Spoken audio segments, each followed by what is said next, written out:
Make Walters your spot for this NFL season. All indoor TVs are preset and are first come, first serve. They're proud to show every NFL game every week. Stop wasting your nights on a mattress that doesn't get you.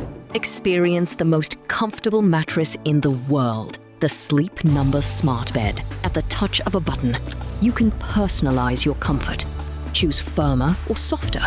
Adjust cooler to warmer.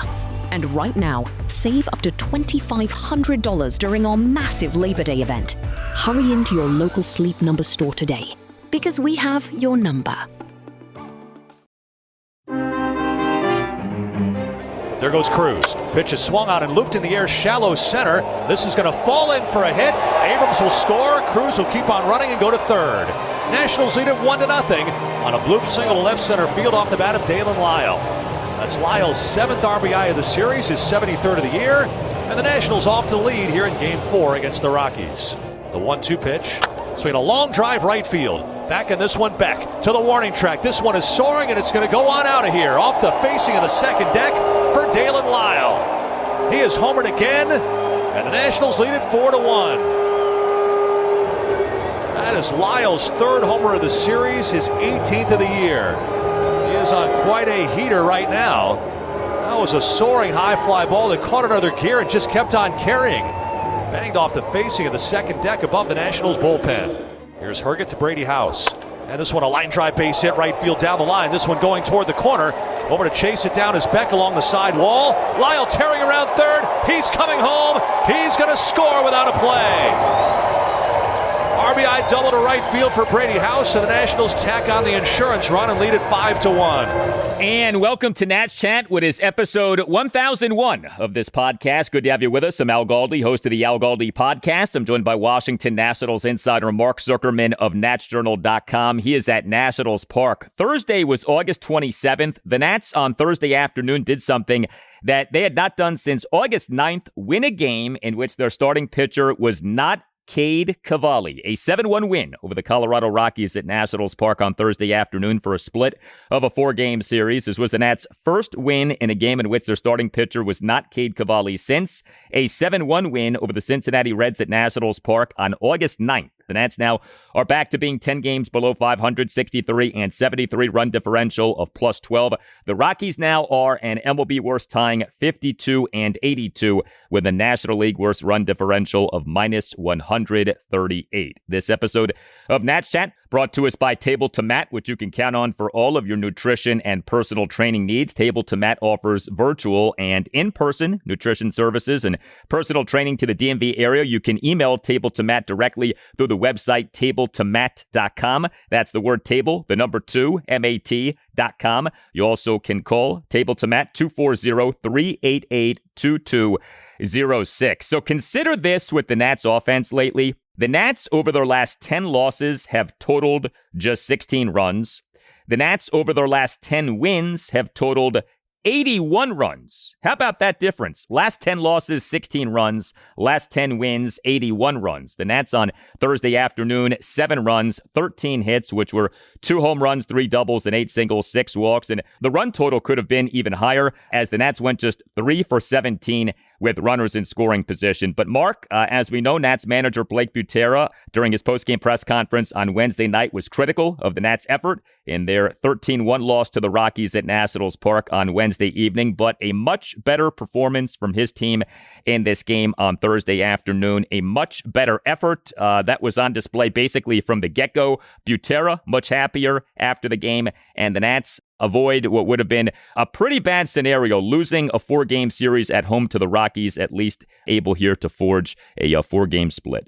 Yeah, even more to me than the result, even more than the fact that they scored 7 runs. It, I think, was established right in the first 2 innings that they played a much different brand of baseball in this game. They were aggressive, taking extra bases every chance they got, running plays out as hard as they could, even the ones that looked like they might be routine plays. It was night and day from what they had done the previous night, and you could tell how much Butera appreciated that. And the message was sent, I think, pregame, every day they have the meetings with the pitching staff to go over the game plan for that game, to go over the plan for that night's game, and they meet with all the position players to go over the plan for that night's game as well. And within that, for the position players, they often will show both good and bad things from the previous game. And I have a pretty good idea that they showed much of the bad from Wednesday night's game, and I don't think a whole lot had to be said to them about why it was bad. And so it was nice to see, whether it was intentional or it just kind of happened this way, it was nice to see them right away, bottom of the first inning, taking extra bases all over the place. They scored 2 runs despite only having 3 singles. That's all the evidence you need right there. There was a lot of good stuff from them, not just in the results, but in the way they went about it, the way they played the game. Hopefully they can take that to heart now. I got the sense from talking to a few guys afterwards that they are very much motivated to try to finish this thing out strong. They know the season is lost. They do not want to play out the string. They do not want to just mail it in right now. A lot of these guys went through that last year, and I think they're coming to the realization they cannot let that happen again, because that can completely ruin what overall should be thought of as a very positive season for them. Well, it's funny how things work out. Thursday was August 27th, 1 month to the day of the final day of this regular season, which is Sunday, September 27th. So inside of a month now to go in this season. It's a tricky deal because, first of all, I don't think effort has been a problem at all for this team, basically until what happened on Wednesday evening. So, if 1 out of 162, you don't put forth your best effort, I think that's more than forgivable. The other thing is, some of the guys who displayed superior effort in this game were Dylan Cruz and Jacob Young, people who normally put forth great effort. So I don't know that they were responding to what Butera said as much as those guys were just doing what they normally do. So it is a little tricky with this kind of thing, but it's hard to ignore the fact that Butera preaches effort in the post-game presser on Wednesday night, talks to the team before the game on Thursday, and then, this team comes out with its hair on fire in this game. It's hard to just, dismiss that and say one had nothing to do with the other. But it was good to see the Nats do as they did offensively in this game. What a weird series this ended up being, huh? The Nats win Game 1, 13-3, win Game 4, 7-1, lose Game 2, 3-1, lose Game 3, 13-1. So just a lot of variety in the nature of these games. But specific to what went down on Thursday afternoon, I mentioned the overall offensive numbers for the Nats in this game. 4 Nats players each had at least 2 hits. Daylen Lile, Keibert Ruiz, Jacob Young, and Dylan Cruz. And Daylen Lile is locked in right now. Daylen Lile's OPS as of games through August 20th, which was not that long ago, was 691. He's got that OPS now up to 724. He in this game on Thursday afternoon as the Nats starting left fielder and number 4 batter, 3 for 4 with a solo homer, an RBI single, another single, and an intentional walk. Everything is going the way of Lile these days. He and the Nats 2-run first had a 1-out opposite field bloop RBI single to left center for a 1-0 Nats lead, a perfectly placed bloop RBI single. And then Lile homered again. He and the Nats 1-run fifth, leadoff homer to right field on a 1-2 pitch for a 4-1 Nats lead. We've been talking about this, even joking about this. This is exactly when he took off last season, and it's remarkable. He's doing the exact same thing here, and these last few games, he has been tremendous. It does tell you that maybe there is something to be said for just having some confidence as a baseball player. You can work on all the stuff you want, but sometimes it's just believing in yourself and taking the field, thinking that you can do good things. He knew he had done this last year under similar circumstances. He's got to this point. He's trying to take the same attitude as he did back then. And he said that he felt like there was real value in what he did last year. Yes, it was a lost season for the team, but what he did was make a name for himself to the point that he was essentially given a starting job coming into this season, even with a new administration. So I think he understands, and he has firsthand experience, what a difference it can make to finish out a year strong, even if it isn't overall maybe the best year from a team standpoint or even on a personal standpoint. So he's playing with confidence all of a sudden. It's been a fantastic week. Now you hope he can continue that, and this isn't just one good week, but the fact that he's done it before would make you think that it is possible. A lot of people are glad to see it, and he has this look. I've talked about it before, how he gets so down on himself when things are not going well. He's got that other kind of look in his eye right now when things are going well, like he can beat anybody, he can accomplish anything. So we got a long way to go, but what we've seen from the last week, and given his track record, would suggest that it is entirely possible he keeps this up the rest of the way. We need triples. That's the next step. He needs to start lacing triple after triple. Then we'll know that the Daylen Lile of September 2025 is back and in full effect. You know, as the Nats are without their top outfielder, James Wood, it was nice to see all three of the Nats starting outfielders in this game produce significantly. Daylen Lile, Jacob Young, and Dylan Cruz. Jacob Young as the Nats starting center fielder and number 7 batter, 2 for 4 with a double, a single, and a walk. And he went 2 for 2 on stolen bases. His OPS up to 713. Dylan Cruz, he is the Nats starting right fielder and number 2 batter, 2 for 5, RBI single, and another single. His OPS now at 657. But, you know, we talk about hustle. And like I said, Jacob Young always hustles. So this isn't like new to him. But the hustle double that he had in this game, what a wonderful moment that was. What a great snapshot. You know, you talk about like, hey, guys, play with more effort. Well, here's like a guy who, you know, waves the flag of playing with effort and a hustle double in the earlier portion of this game.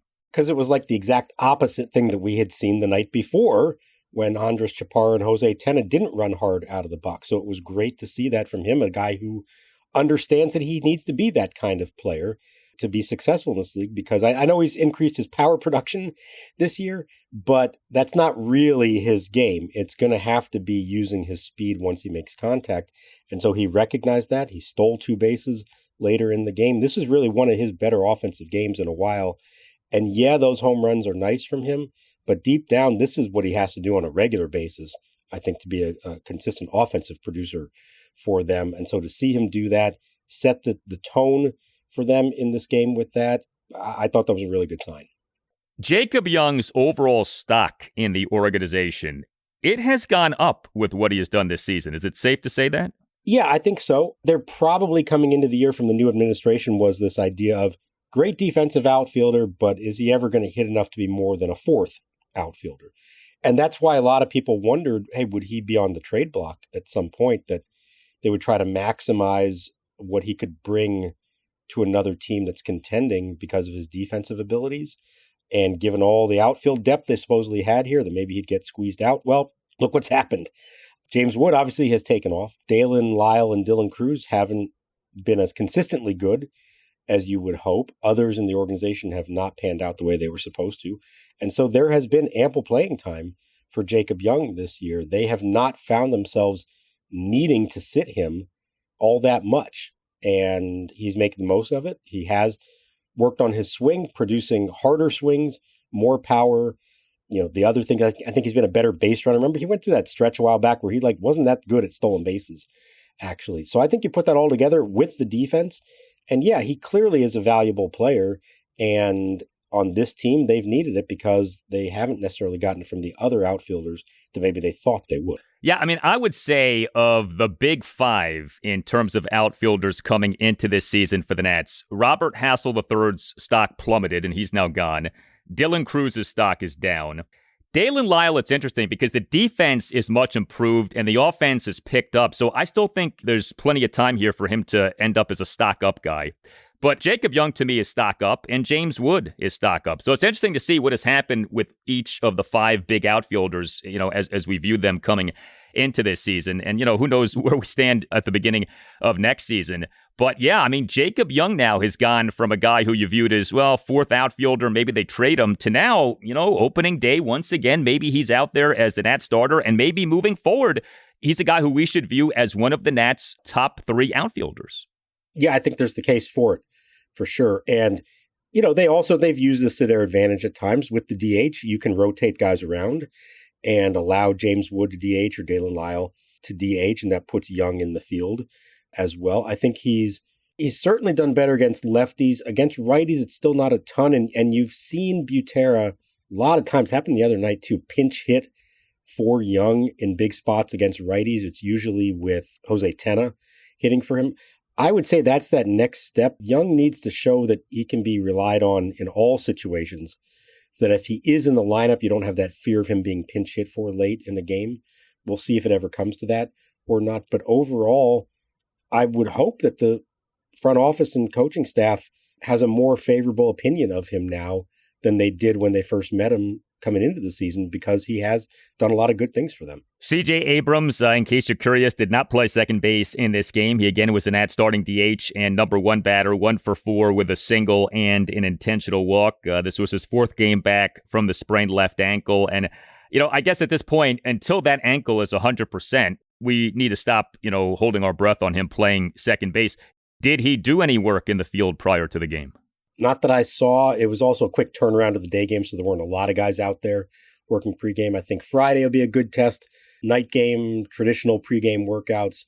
Is he a part of it or not? But I don't know. Part of me wants to keep making this a daily story, and the other part of me is like, it's not worth it. We're just going to have to wait and see whenever it happens. And it does not appear that there's a lot of urgency on the part of the Nationals to make it happen now, whether that's their decision, CJ's decision, a product of the injury, or some combination of all the three. I don't know, but I don't get the sense that we're just like on a daily watch to see, hey, is he going to be at second base tonight? Is it going to happen tonight? I don't think we're there. I think before you can even consider that, as Blake Butera said to our Tim Shovers the other day, he's got to show he can play shortstop first, then we'll figure out second base. We're going to find out if he can play shortstop, so we're not going to put him at second if we're trying to see if he can play short tonight. This is sports broadcaster Ben Raby and a longtime listener to the Nats Chat podcast. A while back, I was in the market for a personal trainers, and my ears perked up last season when I heard an ad from show sponsor Table to Mat. Proving the power of advertising, I reached out and eventually began a training program with Chad, and boy, am I ever glad I did. Chad will work with you to devise a personal program. The communication, the flexible scheduling, and the setup at his home gym are all great. I legitimately bounced around trainers and gym programs for years, and I've never had a more productive and enjoyable experience than working with Chad. Do what I did. Visit him online at tabletomat.com. That's table, the number 2, and mat, M-A-T, tabletomat.com.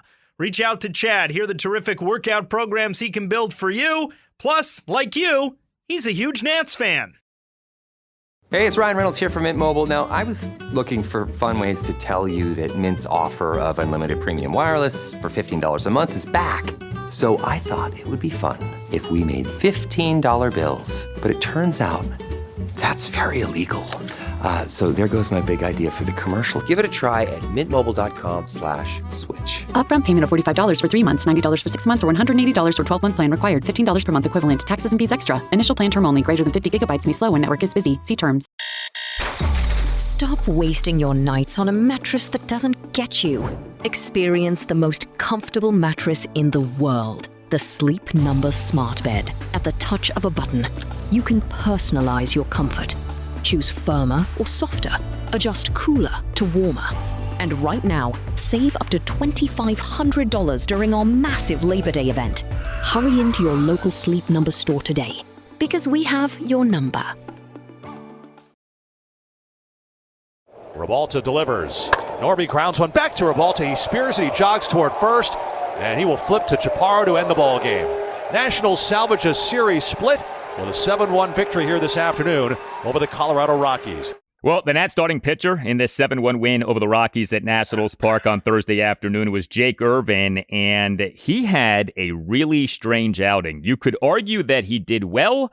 You also could argue that he did poorly. He allowed 1 run in 4 1/3 innings with 6 strikeouts versus 6 walks. What an odd final line. He also issued a hit by pitch. He gave up just 3 hits, all of which were singles.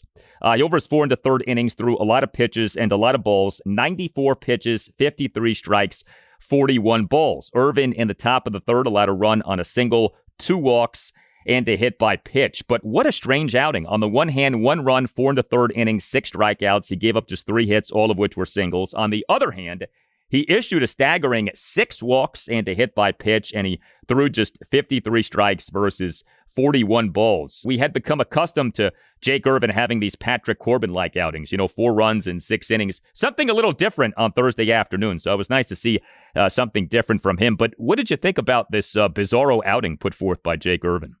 I just don't know how we can consider that to be a good performance. I understand the bottom line says he only gave up 1 run. He did so in spite of having very little command he looked frustrated out there throughout. For him to walk that many hitters, fall behind that many hitters, kept loading the bases, and I get it, he got out of them, maybe made a handful of quality pitches along the way, but couldn't even complete 5 innings. He left the game with 2 runners on base and needed Tom Cosgrove to strand those 2 runners for him. So this very easily could have turned into an ugly outing in terms of the bottom line. The process that got him there was not very good at all. And for a guy who, let's be honest, since he's come off the IL, he's needed at least one start that you could come out of and say, okay, there it is. He's back on track. He's looking good again. We just have not had that. And it's been a variety of different paths to get to it, but none of them have actually been good starts in my mind.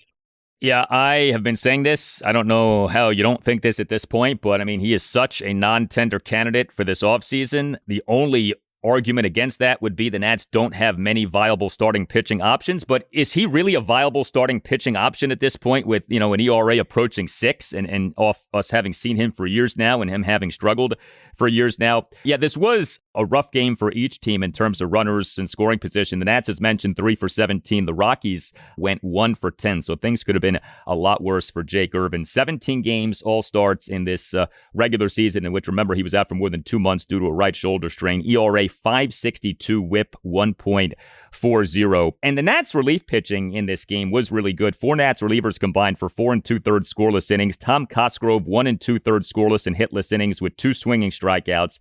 Eric Tolman tossed 2/3 of a scoreless inning. Top of the 7th faced 4 batters and got 2 outs. Clayton Beeter tossed 1 1/3 perfect innings. And how about the first out that Beeter got? Came into the game in the top of the 7th with runners on first and second, 2 outs, and the Nats up 4-1. His first pitch was high, but resulted in catcher Keibert Ruiz backpicking Troy Johnston at first base for the 3rd out. How about that? After the pitch, a throw down, he's picked off. What a play. On the pitch high, they pick off Johnson at first. What a terrible play by the Rockies with their big slugger at the plate, and heads up Ruiz in the back pick with Chaparro at first. What a play by Keibert Ruiz, who, as mentioned, had a good game offensively. And Orlando Revolta tossed a scoreless top of the 9th, despite giving up a 2-out single and then issuing a 2-out walk. But that was some play by Keibert Ruiz in that spot. Underrated most important play of the game, I think. It's only 4-1 at that point. It's very much up for grabs.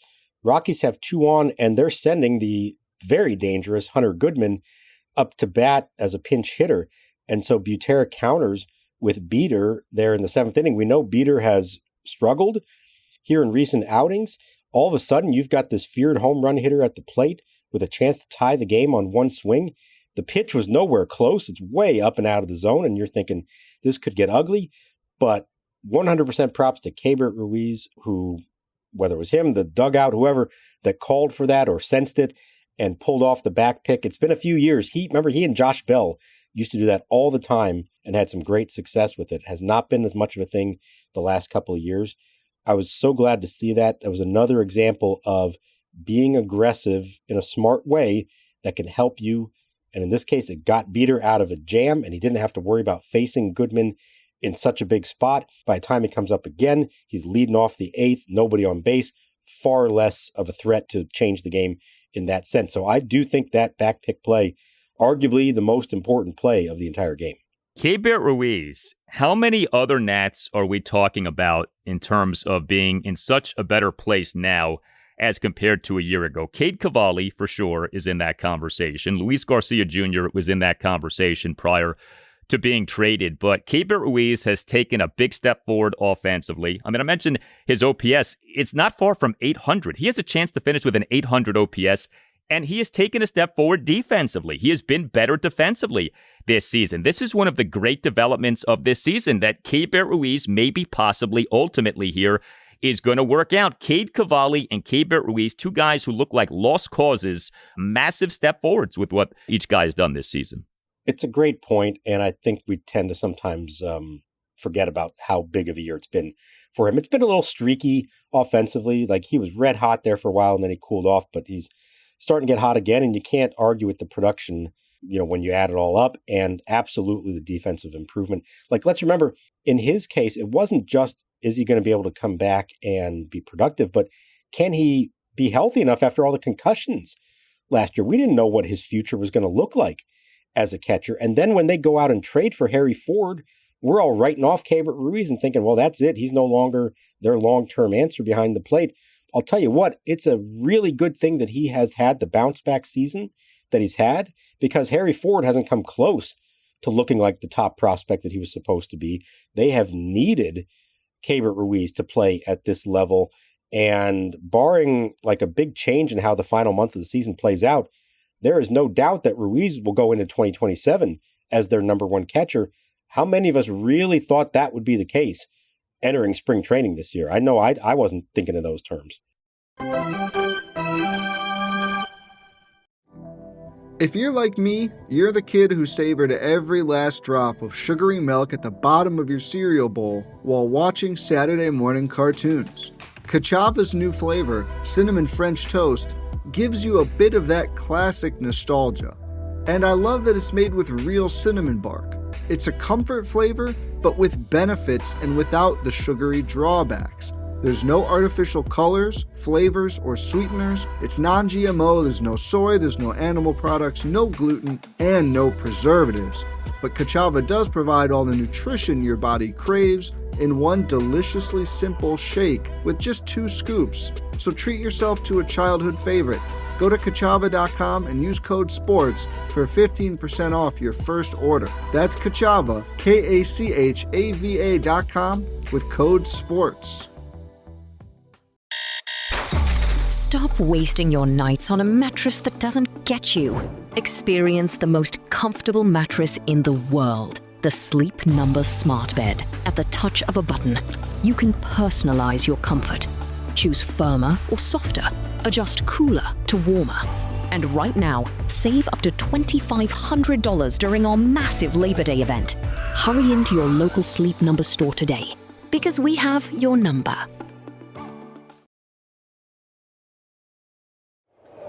One to Ruiz.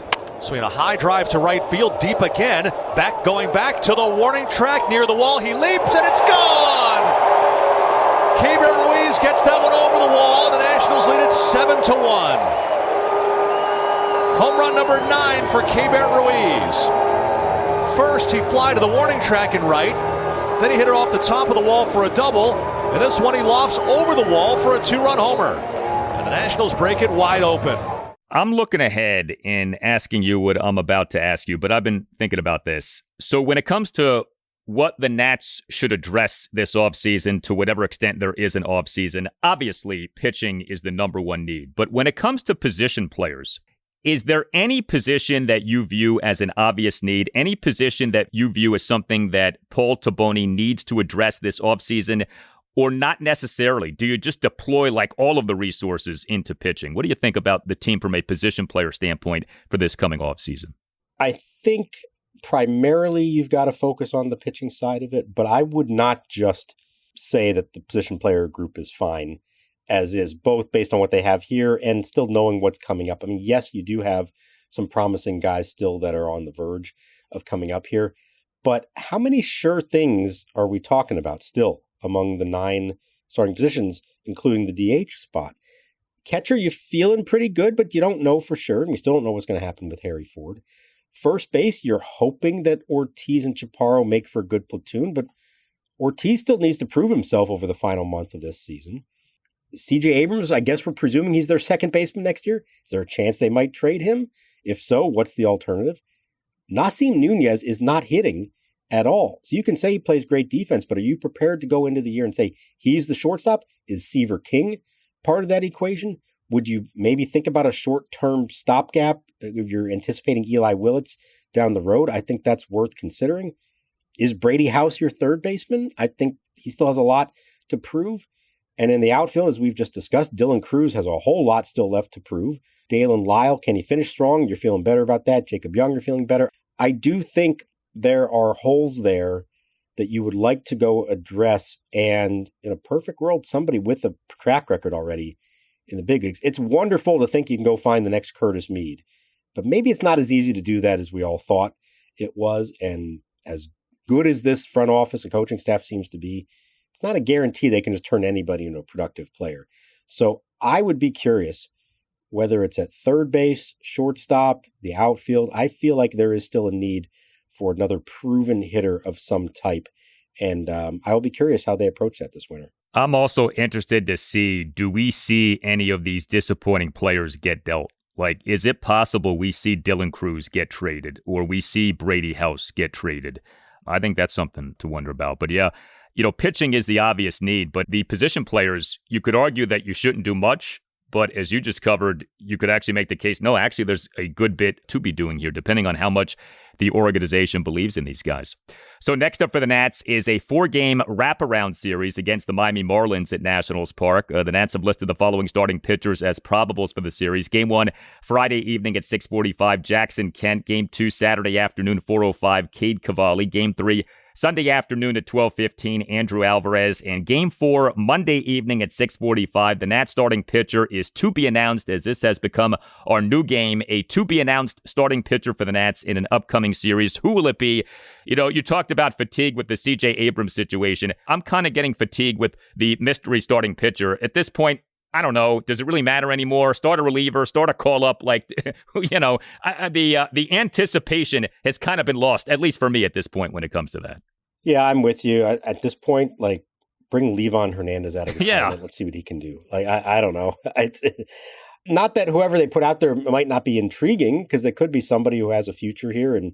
But as we've seen, it's probably not somebody who's just a traditional starter. It's probably a bullpen game of some type, and it's hard to get worked up for bullpen games. I'm sorry. I know it can work at times, but at this point, at the end of a frustrating year, and it's kind of done because they don't have alternatives. It's not like this is some grand plan of theirs to do it. It can be a tough watch. So I don't know. Guess we'll see when we get to that point. I mean, we got 4 games with the Marlins coming up, and what's more exciting than that here as we get to the end of August? Well, you have to laugh because a weekend with the Marlins isn't enough. You get the bonus game, the wraparound game, the Monday evening game, as the Nats, by the way, are doing to the Marlins what the Marlins have done to the Nats so many times, and that is on a getaway day playing a night game. The Nats are not doing like a Monday afternoon game for the Marlins. The Nats said, no, you're going to stay here all day and be with us for a 6:45 first pitch on Monday evening. I got a kick out of that. You tell us what you think. Hit us up on X at Nats_chat. You can find us on Blue Sky at Nats Chat Podcast. You can email us natschatpodcast@gmail.com. We say thank you, by the way, for all of the wonderful emails and messages on X regarding this podcast reaching 1,000 episodes. The emails and messages on X have been a ton of fun to read. All Nationals radio highlights on Nats Chat, courtesy of 106.7 The Fan. This installment of Nats Chat brought to us by Table to Mat, which you can count on for all of your nutrition and personal training needs. Table to Mat offers virtual and in-person nutrition services and personal training to the DMV area. You can email Table to Mat directly through the website tabletomat.com. That's the word table, the number 2, MAT.com. MAT, just like our good pal Michael A. Taylor. You can call Table to Mat 240-388-2206. For Mark Zuckerman, I'm Al Galdi. Thank you for listening, and we'll talk to you next time on the Nats Chat Podcast. And here's the pitch. Swing a fly ball left center field. Breaking back now in is Zach Veen. He'll make the catch. Cruz tagging, coming toward the plate. The throw home is cut off. Lile goes to second, and there's no throw there. So an RBI for Brady House and a sacrifice fly. The Nationals 2 and the Rockies nothing. And good base running by Lile as the trail runner to advance into scoring position.